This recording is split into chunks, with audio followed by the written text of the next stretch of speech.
Hello and welcome to Sports Intellect Podcast. We begin on a very sorrowful note. We've just received the news of legend of cricket all over the world, an icon of Australian cricket, one of the greatest spinners of all time, Shane Warne, has passed away. Uh, Very saddening news. He was one of the ambassadors of the game.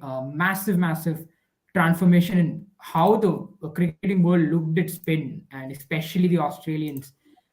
Abel, your thoughts on the sad news that we're getting? Yeah, it's definitely a huge shocker of a news throughout the day for Australian cricket. Firstly, it was Rod Marsh who lost his life at the age of 74. He's inspired many cricketers to take up the sport, and he's just not been a great player, but he's also been a great coach. Now, talking about Shane Warne, it's definitely a huge loss for Australian cricket, I would say, because something which nobody expected. He was still young and he was still commentating. You still know him to be one of the best commentators now as well. He's a great broadcaster, and above it all, he set a standard, he set a legacy for a generation of cricketers to take up the sport because you know him for what he contributed through his guile and through one of the greatest trickery of leg spin bowling. You ask any leg spinner of this generation, they all would point out one man who might have probably inspired them, that is Shane Warne, because there's none like him, and there's nobody who's probably going to be like him as well. So it's a huge loss to the sporting world itself, more than cricket, I would say. True. I think for all of us in not just the cricket world, all the sports fans around the world will miss him. I think his insight on the game, the way I think the what he stood for, a lot of young leg spinners, in fact, looked up to him. I'm sure the cricketing world will definitely be mourning his loss, and our thoughts go out to his family and his loved ones and close ones. Um, I think it's a pretty sad day for Australia because Rod Marsh had passed away early morning, and in fact, Shane Warne had tweeted about it as just this today. And Yeah, him, I mean, I think it's a suspected heart attack, not confirmed yet, but yeah, a sad day, definitely for cricket and definitely, sports definitely. fans all over. True, true, absolutely. Yeah, But yeah, I yeah, know. I think the world, yeah, Yeah, yeah, I go was ahead. just wondering how life can be unpredictable, especially for for anybody, and it's one of the examples as well. You never know what is going to probably happen, because Shane Warne just tweeted few hours ago about Rod Marsh, and he was pretty saddened about it because he had coached him as well. And few hours later, you're hearing the demise, or such a shocking news of the demise of the man himself, Shane Warne. So it's definitely not been a good day for Australia, yeah, on field and off the field, because on the field as well, it's not been going well for them in Pakistan. Things are not going well for them at all. If you look at the score line, it also suggests that. So now, when Australia steps onto the field tomorrow, they're going to be stepping onto the field with a lot of grief, and it's definitely not going to be a good day to definitely step on the field when you've lost someone whom you know, who've been part of the dressing room, have inspired generation of those cricketers to take up the sport as well. So for me, he is the icon of Australian cricket. One name which definitely comes into everybody's mind when you talk about cricket and the era which they dominated for a great period of time. It's Shane Warne, and you cannot look beyond him. Though people might say he didn't like his character or whatever it is, but then on the field, to get away from Shane Warne or to play him out was a task for any cricketer. You can ask any cricketer of the generation. I've been unfortunate that I've not been able to see the best of Shane Warne because I was born in 2000 when I started actually watching cricket. By then, it was the latter part of Shane Warne which I was able to witness. But if I have to witness one thing, it would be Shane Warne leading Rajasthan Royals to the maiden IPL title. He is the first ever captain to win IPL as well. So I think there's a lot of records attached to him, and the legacy is something which is going to remain forever. Though he might not be with us, but definitely he's left a footprint or an imprint on a generation to take up the sport, and I'm sure the next generation will watch him as well. And some of his great bowling is all across the internet as well. To just go and Google and know how great the man was, how great his bowling spells were, and some of the best batsmen across the generation have said that it was always tough to face Shane Warne because on a third day or a fourth day, Shane Warne coming down the wicket, bowling around your legs. You have seen some of the greatest balls balled by Shane Warne himself. So yeah, it's definitely a shocking news. Yeah, I think the video or the clip of the ball of the century will always be immortalized by Shane Warne. You know, the magical webs he spun on Yeah, pitches that were never favoring spinners. You know, he came from a land where spinners were not looked upon as a wicket-taking option until he came onto the pitch, and true. definitely one of the greatest ever. And you know, it's sad. It's just unexpected, sad turn of events. No one saw it coming. He was in the pink of health, and he was still pretty much a public figure. We'll be missing him in the Yeah, commentary box. His analysis, his insights in the game, as we've mentioned, it's just a yeah, sad day for cricket and sports all over the world today. I think a true. lot of tweets coming in, a lot of prayers coming in. I think it is I really hope a it's not dark a day. true news. I hope it's a fake news because we've seen it in the past. Because it's tough to digest Yeah, when you see someone who was doing absolutely fine, but we don't know about his health because we're not the best people to comment on it as well. But he looked in perfect of shape whenever he was out there broadcasting, and he was very young. 52 is not an age at all nowadays. If you look, and he recently as well, he was commentating on the Ashes. He was commentating on the England series. So he looked all fit and fine all the while, and he's got a huge fan following from where we are. He's got a huge fan following in India. Indians love him, I feel, more than Australians because you talk about spin bowling, and I know that our own spinners, for example, like Yuzvendra Chahal, Kuldeep Yadav, these people all idolize him, and these people have been inspired to take up the sport because of this one man. So you can understand the impact he has left, not just in his country, but all around the world, and that's the greatness of the man. It's a huge loss to sporting world. That's what I would say. yeah. I mean, no words to describe what the man stood for and what he was, what he meant to all the cricketing fans. But I think it's it's something that he's someone that will never leave us, you know, in spirit. He must have loved, I mean, left us in the physical world, but in spirit, in the memories that he gave us, all the Ashes series and the rivalry that he had with the English team, the spells that he bowled, especially here in India as well. I think Yeah, we'll never forget those memories that he gave us. It's, you know, I think it's words cannot describe what he meant to all of us and what he meant to the cricketing world. yeah, true. Well, even I think moving on from that sad note, let's come back to the Indian Test series that's begin today with Sri Lanka. Yeah, yeah. How do you? I mean, what impressed you today out of all the action that we saw? Pretty much a Oh good day well, for Indian batting. We yeah, saw a batting order which finally the middle order stood up, raised their yeah, hand, and did well. Obviously, an argument can be that it was a mediocre Sri Lankan bowling attack, but there were yeah. some patches where Sri Lanka really looked good, really looked Mm, like they're a side that can challenge India. But an yeah. overall day for India, you would say. True, definitely. Because I thought openers got a good start for India.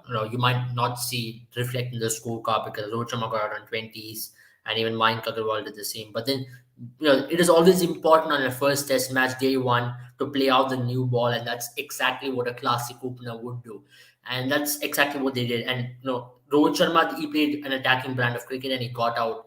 Again hooking the ball to deep mid wicket, something which you expect him to do better because it's been the dismissals which he's been getting out has been so often nowadays. To that same mode of dismissal, he's gotten out in the same way in Sydney. He's gotten out the same way in Oval and even in Lords as well. So I think it's been a repetition, and I believe he's such a good player to get out in that manner because that's his strong zone as well. You've seen Rohit Sharma hit those shots in white ball format time and time again outside the park, and it's just a matter of time where he can actually control it and probably just take it slow, and probably once he gets better set, maybe once he crosses the 80s or 90s, probably he can play that shot. But yeah, unfortunately he got out in the way he did. But from there on, I think the partnership with Virat and Vihari was so crucial there. They lost two big wickets at the point. From there on to build on, have a good partnership. Then it laid the foundation for someone like Rishabh Pant to come in the middle order and take the attack from there on. For me, the highlight is definitely Rishabh Pant because when Rishabh Pant gets going, You cannot look beyond. Even if a batsman would have scored 100, it wouldn't look good at all because Rishabh Pant's innings has got that kind of an effect and that kind of an impact on a team. And he plays match-winning innings, and he probably has taken the game totally away from Sri Lanka. I would say so. I can go on to say because Sri Lanka, when they would have got Shreyas, I would have thought they could restrict India to 350, 340, probably a couple more wickets from there on. Could have probably tightened the screws for India. India would have been under pressure, ending the day probably losing 8 wickets or 9 wickets would have meant it would have been a Sri Lankan day. But Rishabh Pant's innings and the way he took down Sri Lankan spinners, that's something which he's known to do, and he is in form. He missed out on yet another 100. That's the only thing I'm disappointed about. He's gotten out on 90s 5 times, and he's not gotten out playing probably nervous 90 knocks. He's gotten out because he went chasing. He is known to play that fearless brand of cricket, so he could have probably had 900s by now at the age of 24, and you know how big it is. He's already equaled MS Dhoni's records of most number of dismissals in 90. So you know that at such a short career of 27 test matches, 27 test matches if I'm not wrong, he scored 400s and 550s, which includes 590s, and that's something which is crazy as a wicketkeeper batsman. Today he batted at number 5, and I see that being his position in the long term because if you have a left-hander batting in the middle order, right at number 5, it actually disrupts bowling attacks, and that's exactly what happened today. And I believed in it. You've seen, if you look, why we were so successful in the Australian tour back in 2021 was also because Rishabh Pant was sent in number 5. When you have a middle order, when you have batsman at number 5 who's a left-hander, the bowler will have to change his lengths. His lines get wayward. Or else, if you have another right-hander coming in, the lines are going to be so constant. That's something which I felt was really well done from Rohit Sharma. So kudos to him for that. The moves what he's been making in Test cricket sounds already very good, and I think he should be the long-term number 5. Shreyas Iyer can bat number 6. I think he's too good a batsman. He can bat anywhere in the batting order, and that's the talent he possesses. Number 6 is not a bad position at all. Maybe on another day, probably they can switch around. So it should be in Test cricket also. You can use a floater. So Rishabh Pant can be a floater. He can bat anywhere from number 7 to number 5, and that's something which India should look at as well, depending on the situation. And today he was sent out to hit Wimbledon, and that's exactly what he did. I think it's an interesting move actually because Embledini was bowling really well. He was troubling Yeah, Indian batsmen. He got Kohli out with a yeah, beautiful delivery. Got got Mayank Agarwal out, and he was mhm, bowling really well.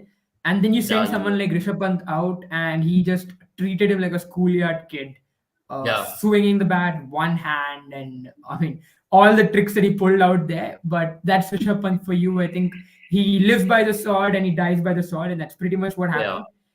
Pretty yeah, much a loose shot, I would say, towards the end. But then, so someone who's been doing not batting so nonchalantly, yeah. you expect that one delivery to get him finally. But I True. think one interesting part for me was the way India used Hanuma Vihari.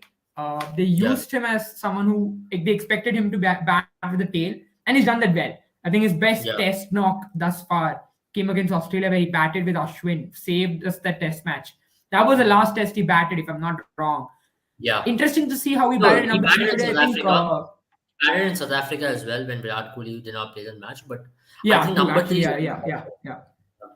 I think he came up with an interesting. In his post-match interview, he came with the fact that he bats number 3 in the domestic cricket. He's been batting there true. for quite some time. And India is the one who Mm, changed the style up because Pujara was already on that position. But now that Pujara and yeah. Rahane are not there, do you Mm, see Hanuma Vihari batting in number 3 now? Because he batted really absolutely. well, Yeah, and he had that same calmness that Pujara brought to the team.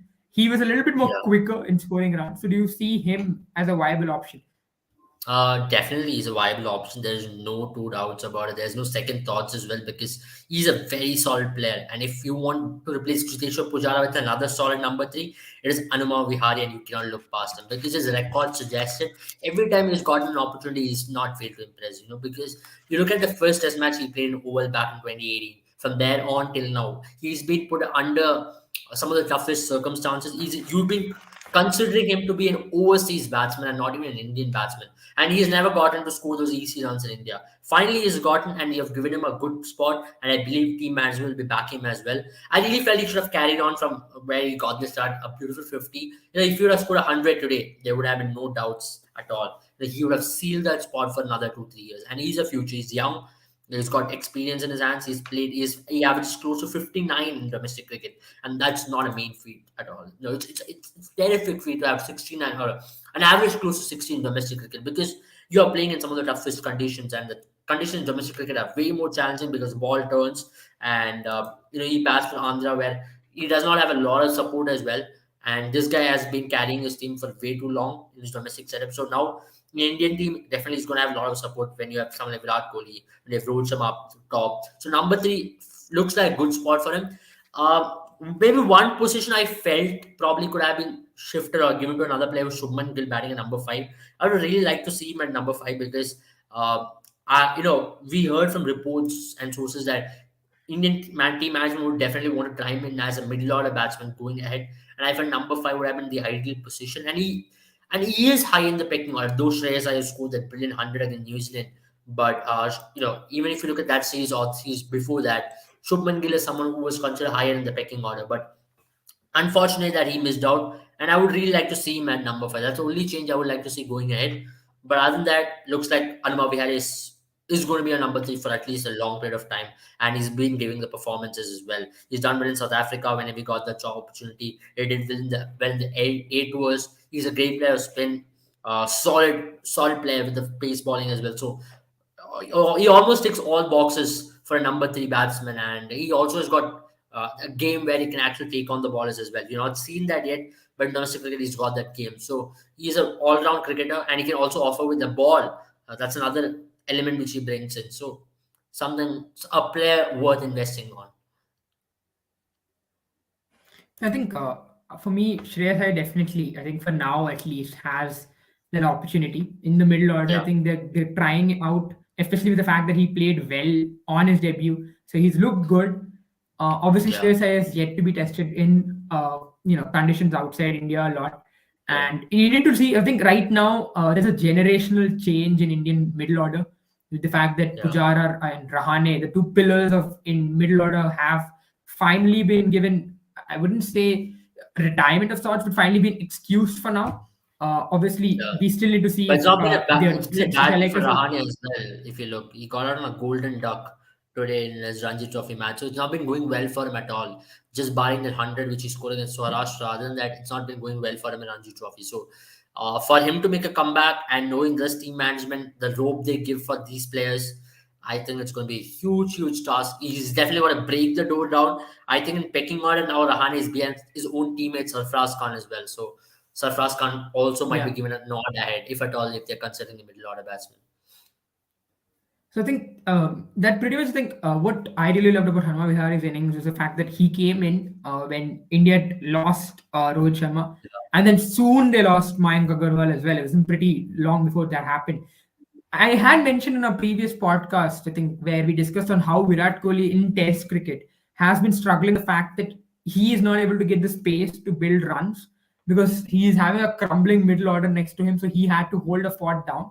Today, I Yeah, think we saw Virat Kohli come with a much more aggressive intent because there was yeah. Hanuman Vihari on the other end holding the fort down, attacking the ballers when it was required, but at the same time making sure there was a stable force, and we saw Virat Kohli transform himself.